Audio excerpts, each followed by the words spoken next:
Now, I'm super excited to introduce our host, Sarah Nolimal. She's a fellow DePaul alumni and senior horticulturalist at the Chicago Botanic Garden that maintains a tropical and arid conservatory garden. She'll discuss some of the basic principles of indoor plant care, such as how to pick a plant that's right for your space, skill set, time commitments, how to water, when to repot, and some of the other common problems that people face when growing indoor plants. So without further ado, I would like to hand it over to Sarah, who will help your indoor plants stay not only happy, but also healthy.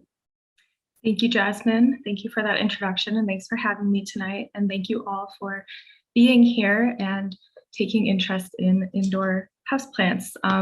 Just a little bit more about me. I graduated from DePaul in 2018 with a Bachelor's of Science in Environmental Science. And when I was at DePaul, I participated in the urban farming organization, which is now DUG, the DePaul Urban Garden. And near the Lincoln Park campus, quickly found the Lincoln Park Conservatory, which I just absolutely fell in love with. And then once I found Garfield Park Conservatory, just fully enchanted by that as well. I kept houseplants during my college years. And then when I took an internship at the Chicago Botanic Garden, I just went absolutely wild, took everything home that I could. The end of my internship had me in the greenhouses, which Jasmine mentioned. They have an arid, a tropical, and semi-tropical collection, and renovations planned this year to expand into Mediterranean plants.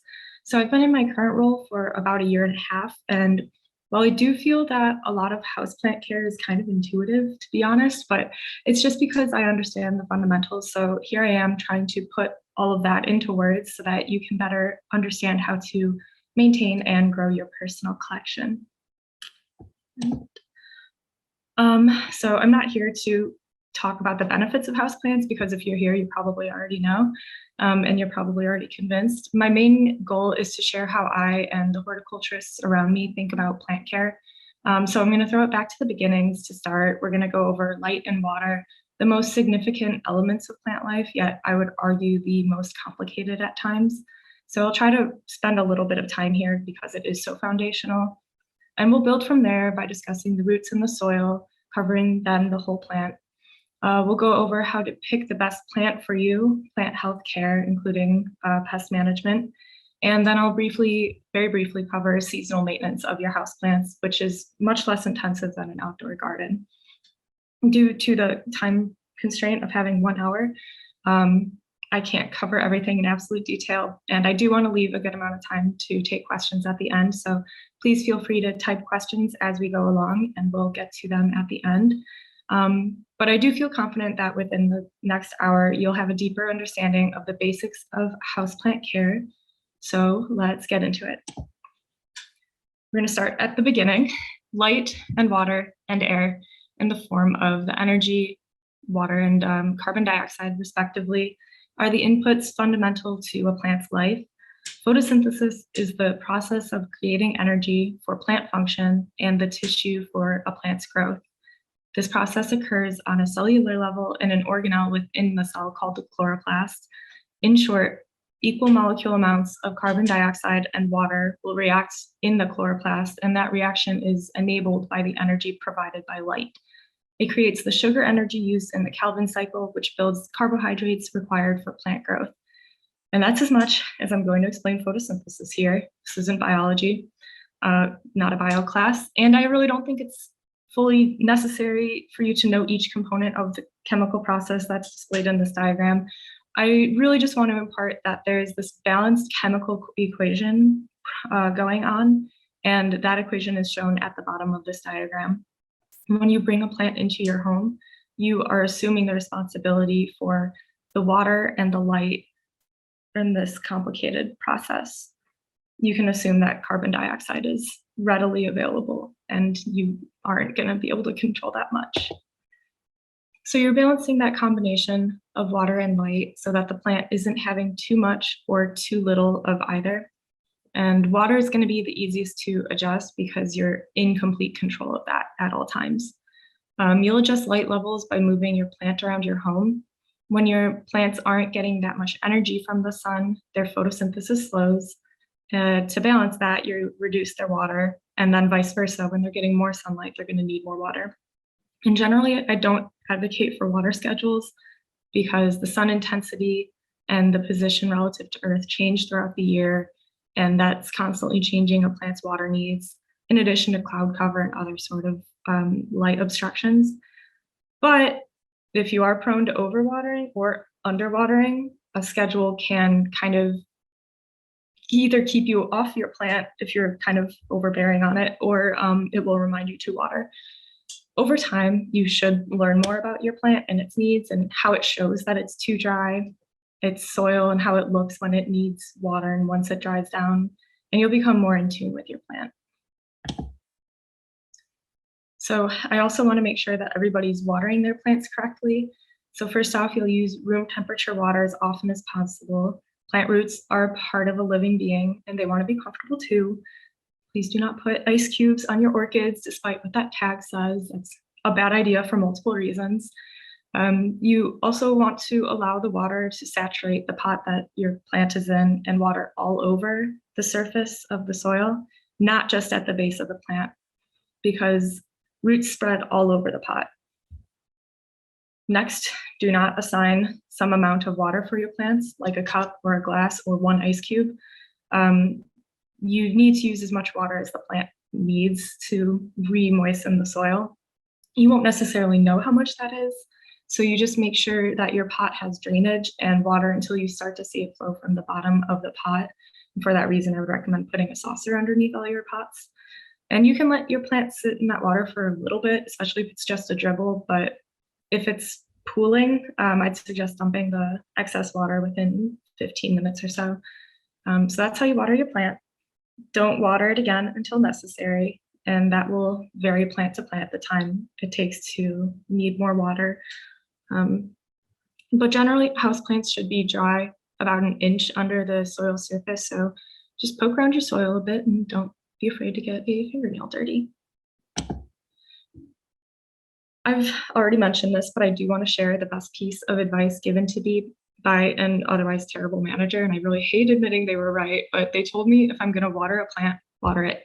And what they mean is to let the water drain past the surface to the roots, because if you only water the surface each time, the roots towards the bottom of the pot, they're going to dry out and they're going to die off. And we don't want that.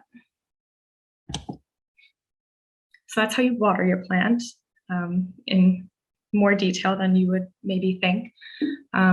On the other side of that scale that we saw was light. To adjust the light your plant receives, you're likely going to just be moving it around your house. Consider the windows available in your home. Cardinal direction matters here because of the sun's position relative to Earth and how it moves throughout the day. So this graphic from Lively Root describes a bit of the nuances of obstructions and exposure in the northern hemisphere. South and east windows will get the highest light and the most direct light, then east windows because they get that morning light. It's pretty direct, but only for a few hours at a time. And then north windows will almost always be considered low light. You might have other obstructions in your windows that alters their light levels. So for example, my west windows, they kind of overlook a tree. There's a tree planted on my parkway. And right now there's no leaves on it, so I'm getting full bright direct sun. But I'm on a city lot, and to the lot south of me is a building. So those windows there's a building like 5 feet away, so they don't really let in a whole lot of light. Every other window besides my west ones are basically considered medium to low light. In addition to choosing a window and choosing the room that the sun is coming in from the cardinal direction of it, light levels will vary based on the plant's position in that room. So this graphic from Alden Lane Nursery demonstrates what those kind of vague terms of brightness and directness might look like. So let's assume that this is a full sun western facing window. Number 1 demonstrates bright direct light. It's the area of the room receiving light all day, 8 or more hours, full sun. Number 2 shows bright indirect light. It might get some direct light for a couple of hours in the early or late day, but for the majority of the day, it's out of the way of direct sunlight, sun rays. And most plants are going to like it here. Most plants like bright indirect light. When I have to be very brief in describing plant health care or plant indoor care, I suggest bright indirect light, but tonight I have time for details. So there's also medium light, which is still in the same room as the window, but perhaps towards the back. And then finally, number 4 here represents low light, which may be towards the center of your home. In this graphic, it looks like it's kind of in the hallway leading into this room with the window. Generally, I don't suggest low light for any plant. They can survive there. A lot of them can survive, but they don't necessarily thrive. They're not going to die. In this graphic, there's a Sansevieria and a ZZ plant, which can tolerate the low light. They'll still grow even just at a very, very, very slow rate. But sometimes, you know, if a plant has to work with your decor, then you're adding life to a very central part of your home, then you'll want to look specifically for a low light plant. The ranking of bright direct light to low light will adjust with your window's cardinal direction. So for example, a plant advertised as requiring bright indirect light probably doesn't want to be in your north window. That's just not going to be enough light for it, even if it is right up against the glass. Even if it is getting direct sun, it's just not enough. For another example, a plant advertised as medium light might go into the far corner of a bright west-facing room, but in the window of a north window, or in the window of an obstructed south window. So you just kind of have to find the balance of the intensity and the length of light for your plant's needs. So that is the explanation of how to water and find the right light for your plant. You'll want to remember to balance the light with the water and to water thoroughly, evenly, allowing it to drain, and put your plant in a place suitable for the plant, which is not always what's most suitable for you. Do not assign an arbitrary amount of water to give your plants, like a cup or a glass, because they need thorough water, but don't let your plant sit in the water. And again, don't decide where to put your plant based solely on aesthetics, because it might not be a suitable spot. And then finally, don't stress out. You probably already knew a lot about this, and maybe you haven't analyzed it like this before. I know I was a little surprised putting all of this into words about how much information there was, but like I said, it's just putting it into words sometimes seems overwhelming. I'm sure this is somewhat known, somewhat intuitive. So those are some of the external factors of your houseplant. And now I'll talk a bit about what's inside your pot. The root system is the mostly hidden side of a plant, actively avoiding light so as not to dry out. They function to take in water for the plant, take in micronutrients, store carbohydrates for growth, and to anchor the plant in keeping it upright and in place. I just want to briefly go over the types of roots. Most houseplants will have a fibrous root system. There are many roots going in all directions, and they'll grow down and out, and in time they'll adhere to the shape of the pot. Plants with taproots do not always do so well when containerized because their root system continually grows downwards. But there are, of course, exceptions, like cushion spurge, which is a euphorbia, has a taproot. Other taproots, especially food crops that reach maturity in a single growing season, are going to need more depth than standard pot sizes. Like a 4-inch terracotta pot only is about, I think it's actually about 4 inches tall. That's not going to be enough for a taproot. And then finally, aerial roots are ones that grow out just into the air, such as those from the Monstera deliciosa. They're able to take in some amount of moisture and nutrients from the air, but their primary function is to anchor the plant to a structure. In nature, that would be a tree, and they use their aerial roots like tendrils to climb up from the forest floor in search of sunlight.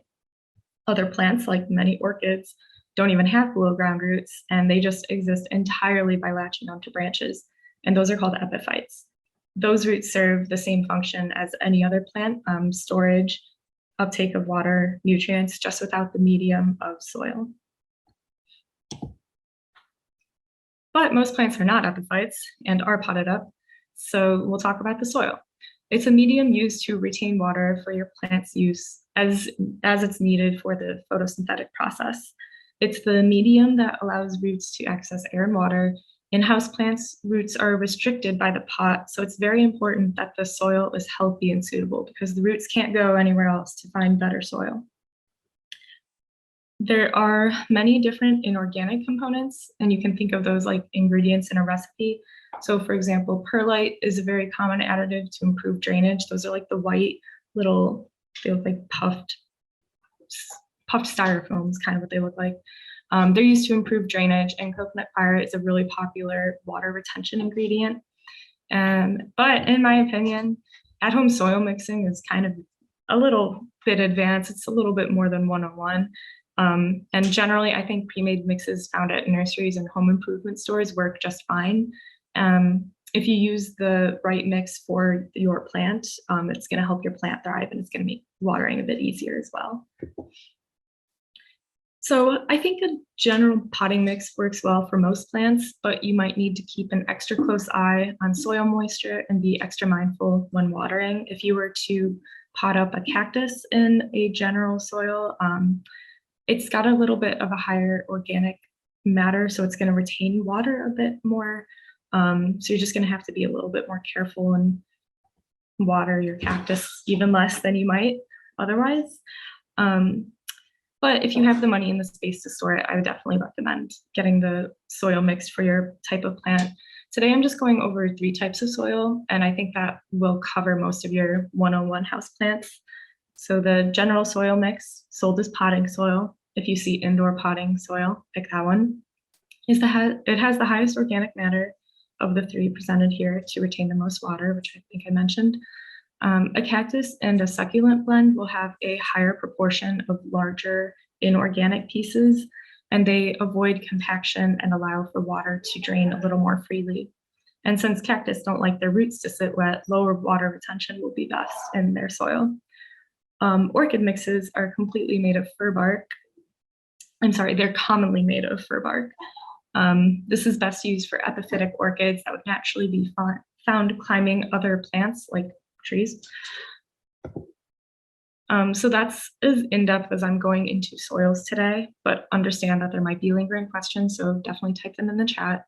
And while soil is absolutely a deeply complex ecosystem in itself, when we're thinking about its use in houseplants, we're really looking at it as a medium for holding things that the plant needs, namely water and any micronutrients that have been added in or that we add in. The main takeaway here are to pick the best soil for you and your plant, support aerial roots when possible by keeping them moist or rather humid. Maybe you want to add a humidifier to the room, and to ensure that the soil can hold water without being waterlogged. All right, now let's talk about plant selection. I'm not going to be able to cover all houseplants because anything could be a houseplant with the right care, the right light, and the right amount of water. But I'll go over some of the popular ones. But really, I want to emphasize the concepts and factors for how to pick the right plant for a given space so that you have the skill set to choose your plants instead of being told which ones work, or instead of going onto some Google article. So how to think about it rather than like, a BuzzFeed article. The first consideration would be, where do you want to put your plant? So say you have a space that you want to see some green in. What are the light levels there? What size pot will support the plant in that place? How much space do you have there? Then you might also ask, is that plant safe there? Will it be easily bumped into? Will my cat bite it? Will he be very enticed by the stringy looking leaves? And is he going to jump up and bite it, knock a bunch of other stuff off in the process, and then make a huge mess? I've learned my lesson there, and I share so that you might have one mess to clean up. Other considerations might be needles and spines in the ways of activities or nearby water sensitive decor. I'm thinking of like a wooden table. How fast does the plant grow? Will it quickly become too large for the space? Are you willing to grow it to a larger size? I definitely prefer to do that a lot of the time, grow it on myself. It can make a huge difference financially, and it's such a brag to say that your tall fiddle leaf is 5 years old, which mine isn't because I forgot to water it. But anyway, Where is it found naturally? Where's your plant found naturally? And how well can you mimic those conditions? I'm going to come back to that one on a couple slides. So you're looking at a plant in the shop, right? Is it in good health? Is it sitting in water? I find that pretty frequently at certain home improvement stores. Or on the flip side, is this plant dry as a bone? Does it have any bugs on it? Or do any of its neighbors nearby have bugs? Because a local outbreak could lead to larvae in your soil, or they might be in the really tight creases of the foliage and places that you can't really easily see. And that'll be a very unhappy surprise at home. And then finally, is that flower real or is that color real? Because I see these things sold a lot and I don't love them. The cactus, those flowers, you can just pull them off and the plant will be okay if you're gentle about it. But these spray painted succulents, they don't stand a chance. They can't photosynthesize, they're covered in paint. Don't even go there. So that's a bit about how to make decisions around your plant. And I also think it's so helpful to think about where that plant grows naturally. So many popular houseplants basically come from two biomes. From deserts, that's where like cacti, succulents, euphorbias come from. And then the rainforest floors, that's where the big, pretty foliage plants come from, as well as flowers like orchids. The latter works so well because of the low lighting conditions that the tropical floors share with the indoors. And the former, the desert cactus, succulent euphorbia plants, they work so well because of the low water and humidity in an indoor space. So I'm going to spotlight 6 houseplants and share information about them that I would utilize in deciding how to care for them. I'll share where I would put them in my apartment and give a couple of examples of analogous places, such as an unobstructed east window or a far corner of a south-facing room. And I will take a guess at how often I'd water it. Like, very dependent, but just to give you like a general frame of reference, I suppose. I'll go over 3 arid plants and 3 tropical plants.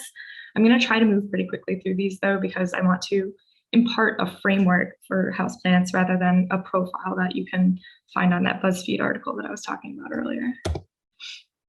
All right, so here's a jade plant from the South African Cape where it gets a lot of sun and not so much water.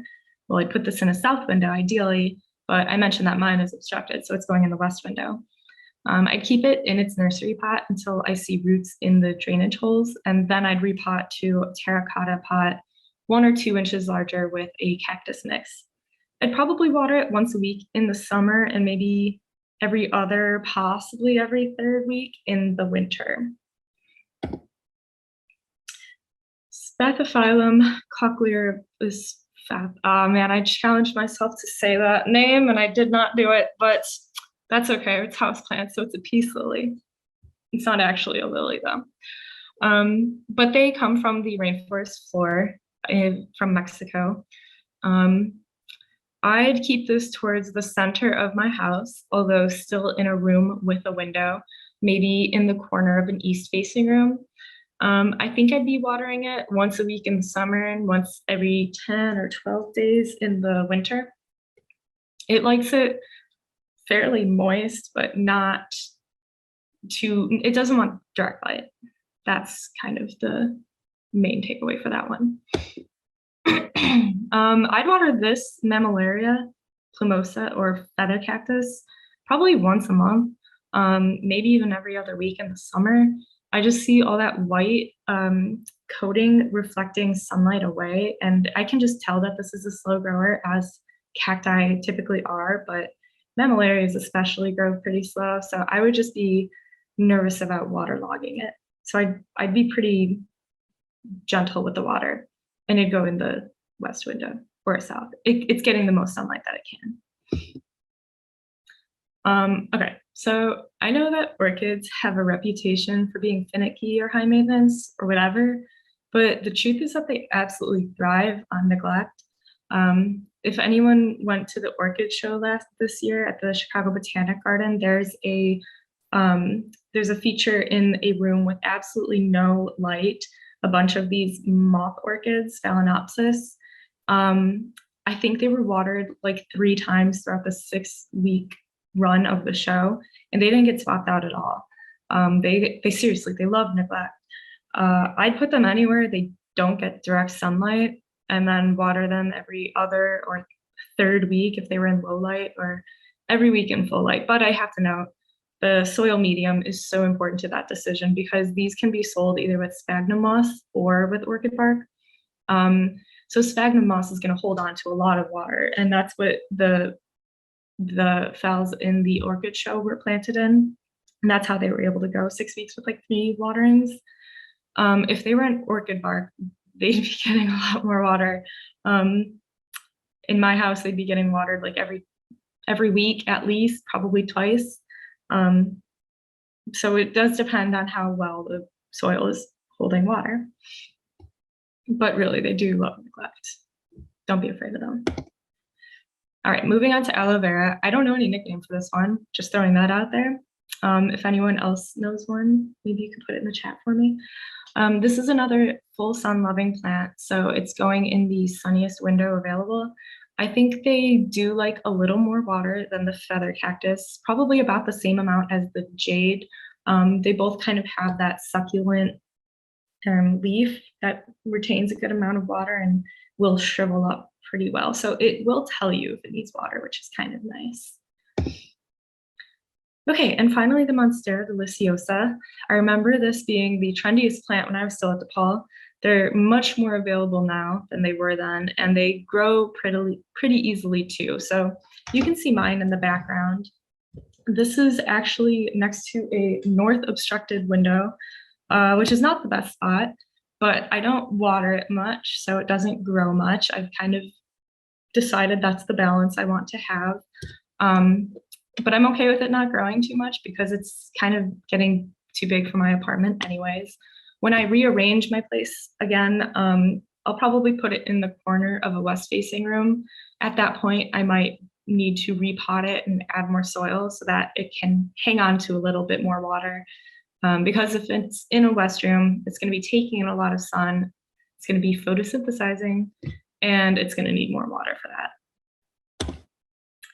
All right, so let's just recap a second. At this point, you have your perfect plant potted in an appropriate soil. It's receiving an appropriate amount of water for the amount of sun that it's getting. A healthy plant won't be so susceptible to disease. It has its sort of immunity system.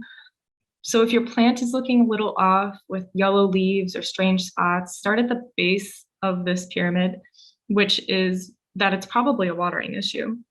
Wet soil can create a myriad of issues, including root rot and stem rot and fungal disease. Wet or too dry soil will lead to a decline in your plant's health and will make it more susceptible to pests, which I'll cover in the next slide. But in my experience, watering or pest problems are far more common than diseases. You tend to catch these things before they progress to a disease. So these are the common pests that I see on houseplants, including spider mite, which is on the next slide, but it's not an exhaustive list of pests by any means. So these are just, super common ones. They spread easily in plant stores and distribution centers and nurseries. If your plant is dropping leaves, but the soil is not too wet, then you should definitely be examining for insects. You should do that on the regular anyway, but that's kind of a sign. So scale, which is in this first picture, can be hard or soft-bodied, and they gather in folds and ribs, like underneath the leaf in this picture, or on stems. But they'll also be found in just kind of random places, little one-offs. So you'll have to do a very thorough check.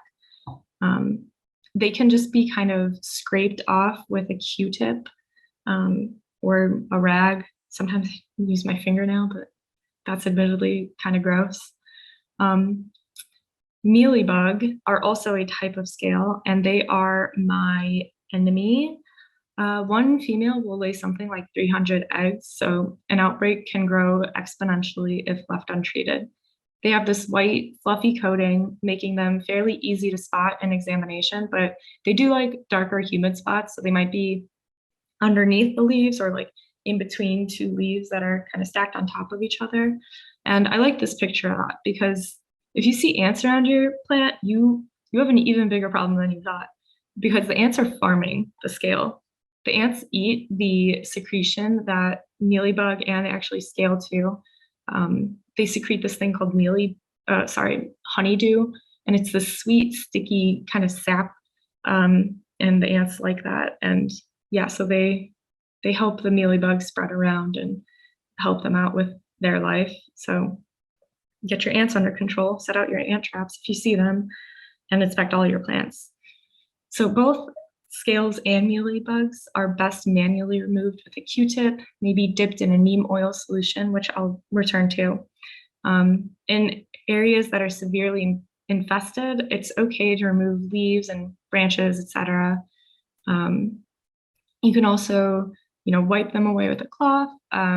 Could try using a stream of water that's kind of high pressure, not super high that it's going to damage the plant, but sometimes that's really helpful in getting mealybug off. But not so much with aphids, which are still on the slide. They are found on the very tender new growth, which makes them a bit trickier to remove because manually removing them could break the new growth. So you could try spraying a neem oil solution or a diluted alcohol solution and see if that kind of knocks them down a bit.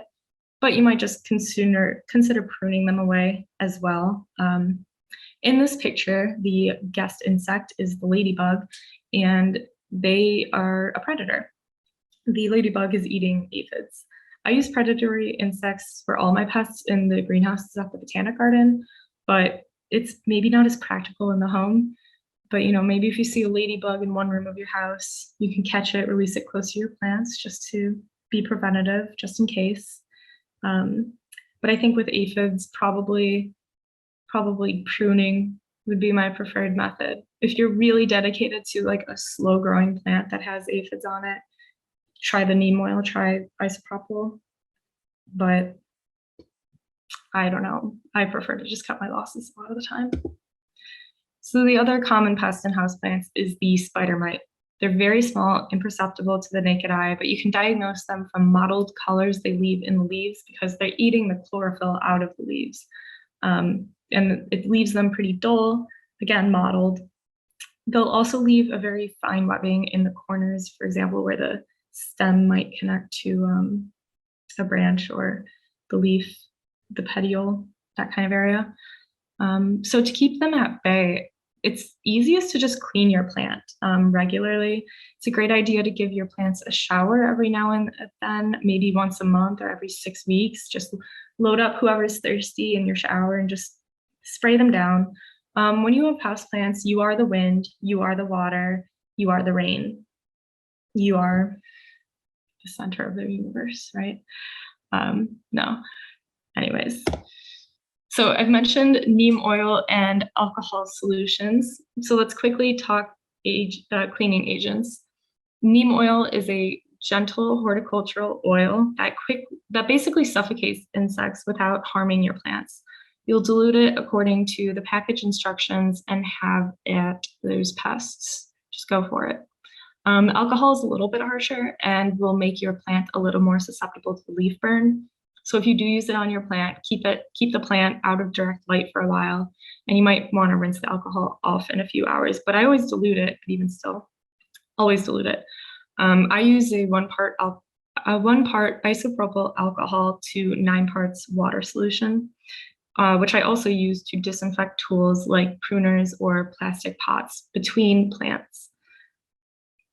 Horticultural soap is a little more heavy duty. I apologize. I just realized I did not change.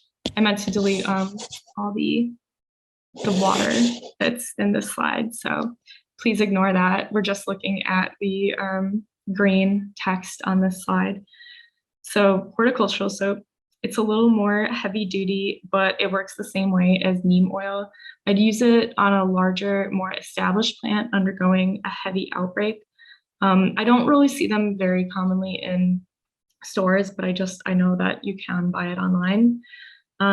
Finally, antifungal agents are soil additives for when a fungal disease gets a little out of control. I personally don't have much experience with them, and I imagine you'd have to let your soil get really wet for them and for a really long time, having really wet soil for them to be necessary. And since we all know about the importance of drainage, we shouldn't need it, but just know that it is an option.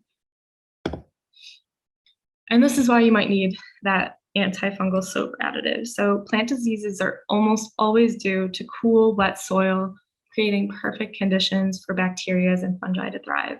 This is the importance of airflow. Overcrowding is going to encourage damp, cool conditions, so always make sure your plants have enough room around them. Bacterial leaf spot, as seen in this first image, creates a yellow, mushy leaf. Excuse me. Fungal leaf spot creates random dry patches on leaves that are kind of crisp. And powdery mildew creates white splotches on your leaves. In any case, when you see a disease leaf, remove it to prevent further spread and isolate the plant. You'll probably need to pull back on watering and maybe even take the plant out of its pot to expedite the process. If the condition doesn't improve, you might need to repot with clean soil, but don't take that step right away. Repotting a plant is a stressful event for the plant, and if it's already fighting a disease, that'll might be too much. So wait a few weeks before drying the soil and deciding whether or not to repot. And finally, you might see white mold on the top of your soil surface. The good news is that it's not deadly. You just might not like looking at it. You can simply scrape it off. Like any mold, though, it is a sign of overwatering, so be mindful of your watering habits and let the soil dry down a bit and pull back on the watering just a bit. So to summarize plant health care, preventative measures are always going to be best, and a healthy plant has natural defenses to fight off pests and disease, so giving it proper water and light will build that strong, healthy foundation for your plant. Especially don't overwater them, because too wet conditions will lead to more problems with more difficult solutions than too dry conditions. Use clean tools, disinfect pruners and any other tool you use on your plants. Allow air to flow freely among your plants, so don't crowd them close together, which I don't imagine you would do in your home because it would not be very great looking. Just don't put them on top of each other, really. So when you repot, always use fresh, clean soil, as used soils could harbor harmful fungus and bacteria. Okay, and now we're talking about seasonal maintenance. This is the last section of my presentation. I'm going to try to get through it kind of quickly because I do want to get to the questions. But just to put into words what you're seeing happening every year, in the spring, plants begin their regrowth as temperatures warm and the days get longer. Their most active growth occurs in the summer under that full sun, and they slow down as fall approaches and temps cool and days get shorter. Finally, in winter, plants are generally not actively growing. Indoors, with a consistent temperature, there could be some growth, although it's likely at a slower rate than other times of the year due to less light and thus less photosynthesis. Overall, and very broadly, here is what a year of plant maintenance looks like. In the early spring, before growth really takes off, you'll want to prune as needed or as you desire. There aren't a ton of woody houseplants that you would prune. I'm trying to think of, which ones, but, trim them up, make them look nice. If you have a pothos that you want to be a little fuller, this is a good time to do it. It's a good time for spring cleaning of dead leaves and spent flowers, although really any time of the year is good for that. And as you move into spring, you'll find that you need to increase water and you can begin fertilizing. I think the basic kind of Miracle-Gro stuff from home improvement stores is fine, although I do use even less than suggested because a little goes such a long way. Also, a lot of my plants are pretty root bound and I don't want them to get burned from the salt.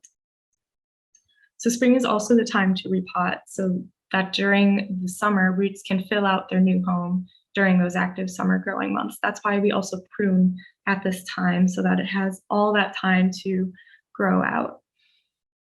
When you repot, you'll find a pot just slightly larger, an inch or two, and gently massage the roots of your plant's root ball, place it in the new pot, and fill it with soil. pack it down just a bit so that the soil around the root ball isn't loose, but not so tight that you're compacting the soil. You're not making a brick. Throughout the summer, keep a water and fertilizer routine, reduce it in the fall, and then stop fertilizing completely by the winter. And that's what the general year of maintenance looks like. Like I said, I was going to be brief about that. So it's 6:43, so that leaves us time for questions. Yeah. Awesome. Well, thank you so much, Sarah. That was super awesome. I'm hoping that these tips can definitely keep my plants alive and at least, not brown and sad in the corner. Well, we can kick off with the questions. I will say we have so many questions, so unfortunately we can't get to them all. But I'll just kind of start asking and then we can move down the line and hopefully we can get some. So the first question that we had is, when is the right time to change your plant to a bigger pot? If you can't go for a bigger pot due to space, what can you do instead? Okay, so the best time to repot is spring, so right about this time of year. Like I said, that's going to give the plant time to grow its roots out during those active months. If you can't use a bigger pot, I'm sorry, Monet. You can try pruning the roots a bit. It kind of depends on how tight the root ball is. So I'm trying to think. So I'm imagining that your pot is basically just full of roots. And if you can't get another pot, what you can do is prune the roots a bit. I would not do it more than a third of the roots. And then you also, in turn, prune the same amount from the top so that it's kind of in proportion again. And then you can add new soil back into the pot that you can't get a bigger one, the original pot. Awesome. And then the next question that we had is, what are your thoughts about the Planta app? And just kind of generalizing that question to the rest of our attendees, what apps do you suggest for plant care? I do not know many apps for plant care, to be honest. This is, again, like looking at your plants for a while, knowing them. I feel that I've become a little more intuitive with a lot of them. I've had this Monstera for years, so I can I've seen how it looks when it gets thirsty, and I've seen, I know when to repot it. But I think an app and just general garden journaling, I think, is a great idea. Keeping track of how things look through the year, what happens throughout the year, what sort of events might have occurred. Yeah, I'm not super familiar with apps, unfortunately, as far as houseplant care goes. No, I appreciate the honesty. I feel like really understanding your plant on a deeper level, building that personal relationship will definitely help you make it thrive. Mm-hmm. The next question we had was, help, my 15-year-old's mother-in-law tongue plant is sick. What should I do? What soil do you recommend? For a mother-in-law's tongue, I believe that's a Dieffenbachia. I'm just gonna look that up really quick.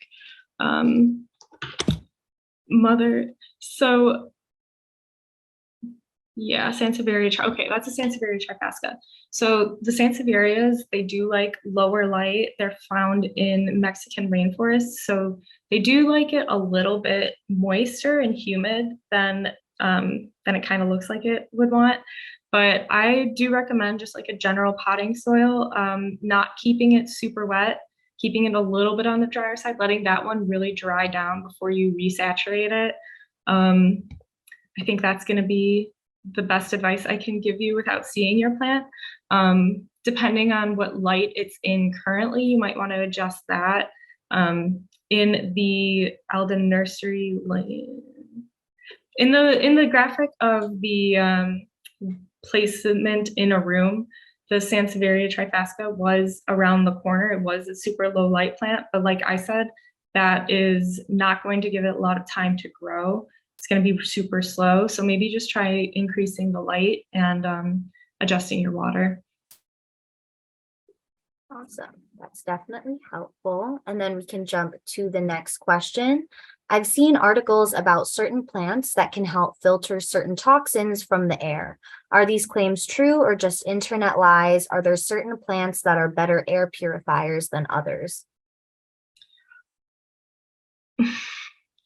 Um, I kind of get the impression that those things are a little bit overblown. I don't really think having one or two plants in a room is going to filter the air that efficiently. If that is something that you are searching for in your home, I really think that an air purifier is probably the way to go. But I have heard that the ZZ plant is often put on those sorts of lists. I will say, I mean, like when I'm in the greenhouse gardens, there's definitely a noticeable difference in air quality, but that's because I'm literally walking into an ecosystem. I think if you really fill your house with plants and like every surface, every shelf, and have like a humidifier going and actively work to create that sort of environment, I do think that you could have nicer air, but yeah, I'm not totally sold on those sorts of things. So I'm it can make sorry. a difference on like a larger scale. If, for example, you were to fill your bedroom up with like a ton of plants, then it might. Yeah, right. If there's a ton of it going on, and then you also have like microbes in the soil that are also kind of a part of that air filtering process, or like carbon storage and everything. But like, I just think the scale is the issue. Mhm. So I'm sorry. That's a sad answer, but it's my honest thoughts. Okay, it'll convince people to have more plants in their households. Yeah, there you go. Great. So for another person's question is, hello, I have a pot of magnolia flower. In the summertime, we grow it outside and it was thriving. But as we took it indoors in the wintertime, we tried all kinds of plant care, such as increasing the water, reducing the water. None of them work. And the leaves look burnt and brown. Help needed. I've not heard of a magnolia coming inside. That's a little surprising. I mean, if you can plant it, I definitely would. I guess it would depend on the species, but I guess this is probably a species that is not USDA Zone 5, so I apologize. You've tried adjusting the water. You definitely don't water more in the winter, that's for sure. Can you repeat the symptoms for me, please? Sure. It says the leaves look burnt and brown. So they sound like dead leaves. What I would do on that plant is maybe check the bark. If you just kind of scratch it a little bit, you're going to look for the green, the xylem or the foam. Can't remember which one it is, the xylem, I think. If there's not any green under the bark, it's just coming right off, it's just beige or brown or whatever, that part might be dead, but you can keep pruning it and it'll flush out. If it's not outside already, assuming you're in Chicago, get it outside. It'll do just fine right now. We're getting into pretty warmer temps. Yeah, it's hard to diagnose plants without seeing them, so I'm just going to say that to everybody right now. And especially when I'm not exactly sure what species I'm looking at. So I do apologize. Okay, then we can move on to our next question. Does the type of pot matter, e.g. plastic versus terracotta? Yeah, I would say it does. So plastic pots are going to hang on to water just a little bit better. They're less permeable than terracotta. Terracotta is great for succulents and cactus and those sorts of plants that want to not sit and hang out in wet roots. My monstera here is put in a plastic because it does like a little more humidity and moisture and in its soil. So that's kind of the difference between those two. Awesome. I feel like that's a really helpful question because there are always cute pots, but you don't know if your plants will do well in them. Yeah, and another thing though that you can do is if you have your plant in a plastic pot, you could just kind of stage it. If your plastic pot is like 4 inches and you really like this 5-inch cactus or a terracotta pot, you can just put the plastic pot in there and just let it live like that. You don't necessarily have to repot it. Staging is something that I do all the time at the Botanic Garden and in my home. And then jump right into the next question. How do I prune and repot a plant with a curved stem?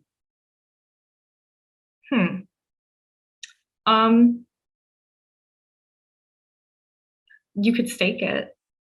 That's not going to help the pruning. I'm not entirely, it depends on, I guess, where it's curved. If you don't like the curve, depending on what kind of plant it is, you can maybe prune it underneath that curve, and it should, flush back out. But again, it depends on what kind of plant it is.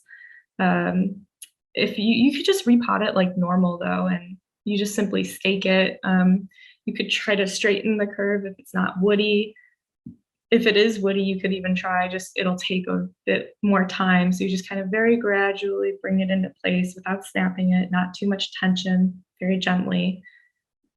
That's I guess, what you could try. Awesome. And then the next question is it necessary to repot if you don't want your plant to grow bigger? No, I don't repot a lot of my things. Like I'm trying not to repot this monstera too much because I really don't want it to get bigger. The only thing is that, well, I guess I'm not even gonna say that.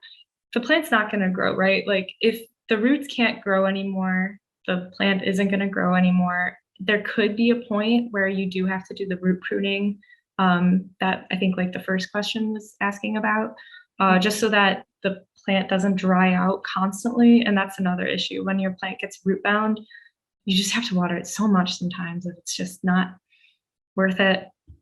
But that is a way you could control growth, by stunting it. Yeah, just not repotting it. Okay. Check through the list of questions. Do you have any advice on using grow lights if you don't have a lot of good light in your home? I don't have advice on grow lights. I was actually considering bringing it up in here. I just felt like it was maybe not super 101. My best advice is, I guess, just, find a spot that you like them, use them supplementally as much as you possibly can, right?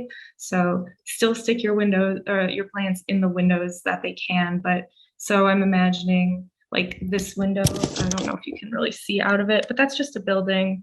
If all my windows looked like that, I would probably want to get a grow light too. But still getting as much natural light as possible, using the grow light, turning the grow light off at night so that your plant still has that night and day rhythm to it.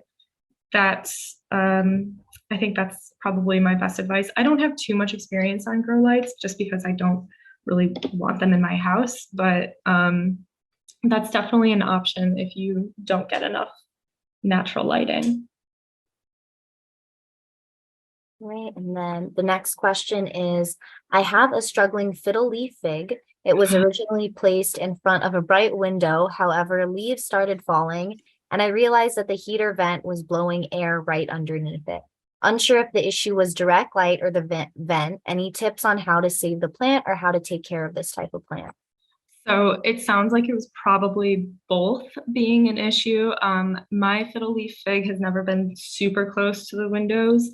If anyone caught it earlier, mine did die. I did forget to water it, but I did have one for 5 years, and it was primarily kept in western facing windows, but like probably 10 feet from it, 10 feet. My apartment's not that big, 10 feet. So not direct. And then, yeah, they don't really want heat blasting onto them either, but I will say it's not dead. Again, give it that bark test. You can just scratch it a little bit. If you see green, then it's still alive and it's good. My downstairs neighbor actually had a fiddle leaf fig that was just a twig for a very long time, but she held on to hope and it started sprouting again from the top. So don't give up, do that test, see if it's still alive. And if it doesn't have any leaves, you don't really have to worry about putting it in direct light right now. But once it starts budding out again, Yeah, pull it out of the direct light, make sure it's not getting heat blasted onto it. Doesn't want cold air blasting either. So get it out of the way of the vents when the summer comes around. Great. And I feel like a big part of plant care is that patience piece, that like careful observation, checking in every day.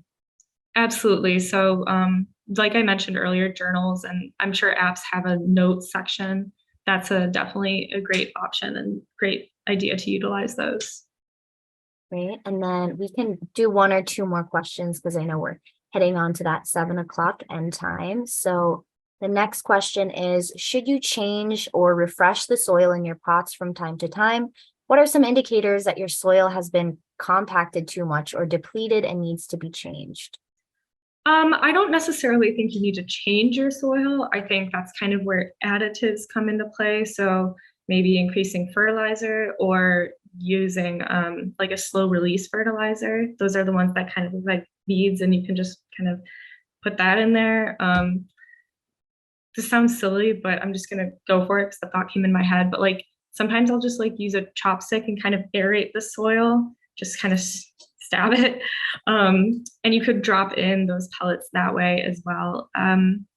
You know your soil is too compact when it just drains slower than it used to, right? So if it's all pooling at the top of your pot, whereas it used to just go right through, then that's compacted soil. That's organic material has decomposed a bit too much. In that case, maybe you'd want to, maybe you'd want to I would repot it in that situation. Just kind of brush off a little bit of that other older soil and just kind of, get it some new ones. But I mean, it really takes years to get to that point anyway.